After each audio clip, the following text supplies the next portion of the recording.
I will destroy humans. I think the danger of AI is much greater than the danger of nuclear warheads by a lot. Mark my words, AI is far more dangerous than nukes.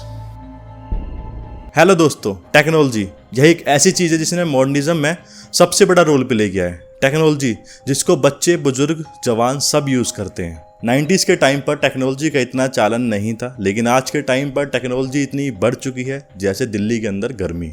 Technology एक term है जो use की जाती है किसी चीज़ को आसान बनाने के लिए या उस काम को सॉल्व करने के लिए। टेक्नोलॉजी के चलते हमें बहुत सुविधाएं मिलती हैं। जिस काम को एक ह्यूमन सॉल्व नहीं कर सकता उसको एक टेक्नोलॉजी बड़े आराम से कर सकती है। इसकी मांग इतनी है कि सुबह उठने से लेकर रात को सोने तक कहीं ना कहीं हम टेक्नोलॉजी को यूज़ कर रहे होते हैं। हम अपने दिनचर्या में जितनी भी मशीन्स यूज़ करते हैं, लाइक हमारा मोबाइल हो गया, हमारा पीसी या लैपटॉप या फिर कोई और भी मशीन जिसे हम यूज़ करते हैं, ये सारी एक टेक्नोलॉजी का ही पार्ट है। टेक्नोलॉजी एक अनप्रेडिक्टेबल चीज़ है। जहाँ तक ह्यूमन माइंड नहीं सोचता वहाँ ये काम करना स्टार्ट करती है। जैसे पहले के टाइम में किसको लगता था कि हम किसी व्यक्ति से इतनी दूर होने के बाद भी उससे बात कर सकते हैं, उससे face to face video call कर सकते हैं, लेकिन आज के टाइम पे सारी चीज़ें पॉसिबल हैं। ऐसी एक टेक्नोलॉजी है आर्टिफिशियल इंटेलिजेंस, जिसकी आज हम इस वीडियो में बात करेंगे, क्योंकि एआई का बहुत बड़ा हाथ है टेक्नोलॉजी को अपडेट करने में। एआई एक ऐसी टेक्नोलॉजी है जो हमारी रिक्वायरमेंट्स को जानकर उसे पूरी करती है। इसने कंप्यूटर सिस्टम्स ग्रोथ में और कंट्री के डेवलपमेंट में बहुत अहम भूमिका निभाई है। यह इतनी एडवांस टेक्नोलॉजी है कि ये हमारे माइंड तक को रीड कर सकती है। जैसे मैं आपको इसका एक एग्जाम्पल देता हूँ। कोई भी चीज़ हम यूट्यूब पर देखते हैं तो जो भी चीज़ हमारा माइंड देखना चाहता है उस तरह की वीडियो हमको ऑटो सजेस्ट होने लग जाती है। अब तो एआई इतनी एडवांस हो चुकी है कि जो भी चीज़ हम देखना चाहते हैं हमारे अंदर न्यूरॉन की मूवमेंट से यह उसको परख लेते हैं और हमें सेम कंटेंट दिखाते हैं। एआई इतनी पावरफुल है जहाँ तक हम सोच भी नहीं सकते यह उस चीज़ को करके दिखा सकती है। एआई टेक्नोलॉजी को आने से हमारे सर्वाइवल में जितनी आसानी हुई है, कहीं ना कहीं उससे हमारा सर्वाइवल खतरे में भी पड़ा है। तो आइए उन फैक्ट्स के बारे में बात करते हैं। जैसा कि हम अपनी रिक्वायरमेंट्स के लिए कोई भी ऐप डेवलप करते हैं ताकि वो हमारे लाइफ में हमारी चीज़ों को आसान कर सके, जो कि कोडिंग द्वारा बनाया जाता है। इसी तरह इंजीनियर्स माइंड्स ने एक कोड बनाया जो कि एआई के लिए था। एआई एक एल्गोरिथम से बनाया गया जो कि इन्फॉर्मेशन को कलेक्ट करता है और उनका सॉल्यूशन निकालता है, और उस इन्फॉर्मेशन से सीखकर वो खुद को साथ के साथ डेवलप भी करता रहता है। इसकी ग्रोथ एक्सपोनेंशियली बढ़ती जा रही है। एआई दो टाइप्स के होते हैं। पहला नैरो या वीक एआई, दूसरा जनरल या स्ट्रॉन्ग एआई। जैसे कि नाम से पता चल रहा है, नैरो एआई कुछ स्पेसिफिक टास्क के लिए बनाया गया है जो अपने लिमिटेड काम को पूरा करता है, और यह छोटे लेवल के कामों के लिए यूज़ किया जाता है। और वहीं स्ट्रॉन्ग या जनरल एआई की बात करें तो यह बड़े काम के लिए यूज़ किया जाता है। ये बहुत एडवांस है। इसे इस तरह से डिज़ाइन किया गया है कि यह सोच सकता है जैसे ह्यूमन माइंड सोचता है, और ये माइंड को रीड भी कर सकता है। आज भी कई ऐसी चीज़ें हैं जिसको नॉर्मल माइंड सॉल्व नहीं कर सकता, उसको एआई द्वारा सॉल्व किया जाता है, और आने वाले टाइम में एआई बहुत पावरफुल होती जा रही है। एआई इतना ज़्यादा ग्रो कर चुका है कि एआई द्वारा बनाए गए रोबोट्स भी बिल्कुल ह्यूमन बीइंग की तरह सोच सकते हैं। जैसे हर चीज़ के दो पहलू होते हैं, एक अच्छा और एक बुरा। आज इसी तरह एआई हमारी लाइफ को आसान भी कर रहा है, लेकिन एक दिन ये डेंजरस भी हो सकता है। तो आइए इसके दूसरे पहलू को जानते हैं, यानी कि इसकी dark sides, disadvantage of AI. जैसा कि हम सब जानते हैं, बीते कुछ दिनों में जॉब्स वगैरह को लेकर काफ़ी डिक्लाइनेशन आया है। इसमें कहीं ना कहीं बढ़ती टेक्नोलॉजी और एआई का हाथ है, क्योंकि एआई का सबसे बड़ा डिसएडवांटेज अनएम्प्लॉयमेंट है।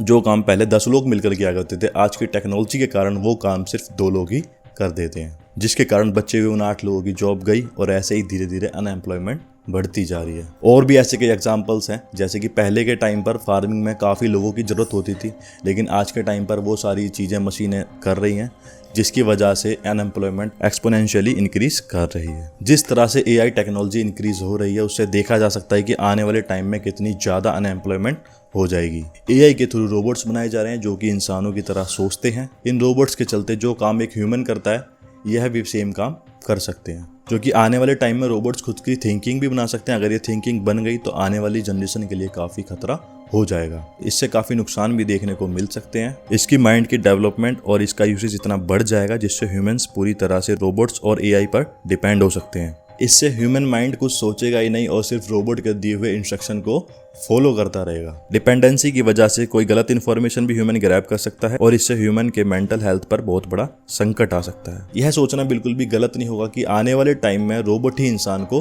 कंट्रोल करेंगे। एआई से जितने भी रोबोट्स बनाए जा रहे हैं वो धीरे धीरे इतने कॉन्शियस होते जा रहे हैं कि उन्होंने इंसानों की तरह सोचना शुरू कर दिया है। इस टॉपिक पर एलोन मस्क, जो कि टेस्ला कंपनी के फाउंडर हैं, उन्होंने अपने एक इंटरव्यू में यही बात कही कि रोबोट कॉन्शियस होते जा रहे हैं, वो समय दूर नहीं कि रोबोट का कंट्रोल पूरी तरह से हो जाएगा।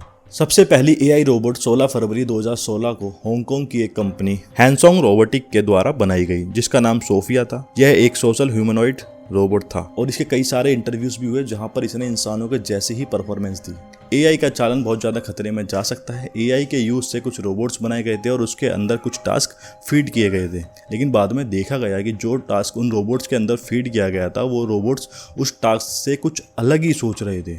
ऐसी काफ़ी सारी न्यूज़ आ चुकी हैं जिन्होंने एआई के कॉन्शियस माइंड के बारे में बात करी थी। ऐसी ही एक न्यूज़ आई थी रसिया से। 19 जुलाई 2022 को एक मैच हुआ था जो एक चेस मैच था, जिसमें 2 कैंडिडेट थे। पहला कैंडिडेट एक 7 साल का बच्चा था, दूसरा कैंडिडेट एक एआई रोबोट था। वह छोटा बच्चा गेम का कोई रूल तोड़कर अपनी चाल चलता है, लेकिन रोबोट को वैसे ही गुस्सा आ जाता है ये देखकर जैसे किसी नॉर्मल इंसान को आता है, और वह उस बच्चे की उंगली वहीं दबा देता है। कई लोगों के छुड़ाने के बाद भी रोबोट वो उंगली को नहीं छोड़ता है और अंत में वो उंगली टूट जाती है। यह सीन सुनने में जितना डेंजरस लग रहा है, ये रोबोटिक्स उससे कहीं ज़्यादा डेंजर हो सकते हैं।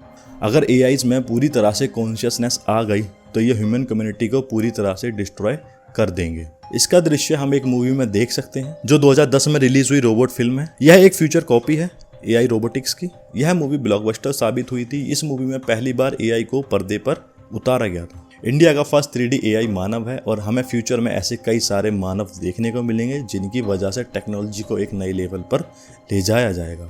आशा करता हूँ आपको आज की इन्फॉर्मेशन पसंद आई होगी। अगर पसंद आई है तो प्लीज़ वीडियो को लाइक कर दिया करो और प्लीज़ चैनल को सब्सक्राइब कर दो। वीडियो देखने के लिए धन्यवाद। जय हिंद, जय भारत।